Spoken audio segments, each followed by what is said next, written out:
Hi everyone, welcome to GS world express. इस video में हम भूपेन हजारिका, जिन्हें सुधाखंड भी कहा जाता है, उनके जीवन और विरासत के बारे में डिटेल्स में डिस्कशन करेंगे। जो एक अनेक शैली वाले कलाकार थे जिन्होंने भारतीय संगीत, सिनेमा और साहित्य में अपना अभिनय प्रस्तुत किया और सांस्कृतिक मंच को गहरा प्रभावित किया। उनके इनिशियल डेज से लेकर इंटरनेशनल रिकॉग्निशन तक हजारिका का सफ़र एक पैशन, क्रिएटिविटी और सामाजिक न्याय के प्रति अटल संकल्प का है। आसाम के हरी भरी वातावरण में माइटी ब्रह्मपुत्र नदी के किनारे जन्मा एक महापुरुष, जिनका आवाज़ उनके जन्मभूमि से लेकर पूरी दुनिया तक गूंजती रही। ये भूपेन हजारिका का कहानी है, एक ऐसा कलाकार का जिनका कलात्मक प्रतिभा सीमाओं को पार कर लाखों दिलों को स्पर्श किया। 8 सितंबर 1926 को सदिया असम में जन्मे भूपेन हजारिका ने अपनी जवानी में ही अपनी जन्मभूमि के रिच कल्चरल ट्रेडिशन को गहराई से स्टडी किया। असम के लोक संगीत परंपराओं और ज्योति प्रसाद अग्रवाला जैसे महाकवियों से प्रभावित हजारिका का कलात्मक सफ़र शुरू हुआ था।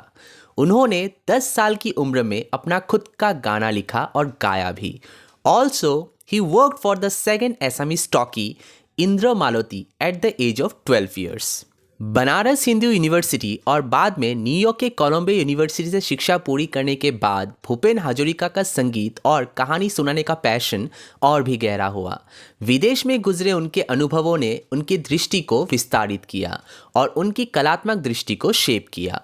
भारत लौटने के बाद भूपेन हजारिका ने संगीत, सिनेमा और साहित्य में समृद्ध कैरियर की शुरुआत की।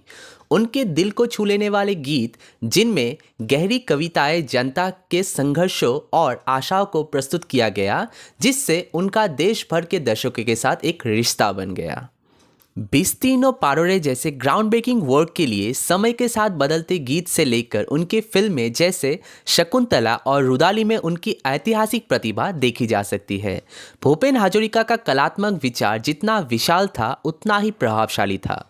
उन्होंने अपनी कला को एक सामाजिक बदलाव के टूल के रूप में यूज़ किया, कमज़ोरों के अधिकार के लिए समर्थन किया और मूर्खों को आवाज़ दी।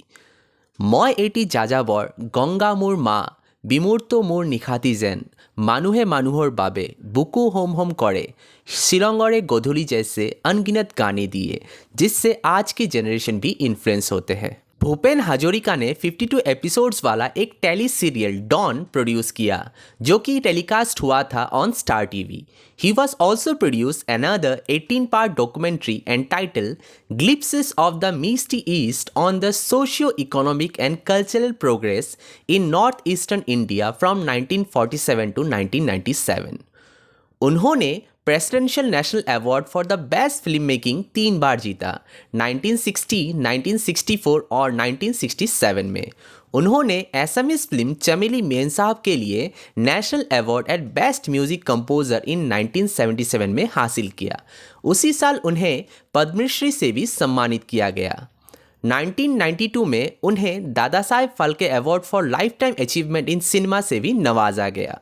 2001 में पद्म विभूषण और 2019 में उन्हें पोस्टुमसली भारत रत्न अवार्ड दिया गया।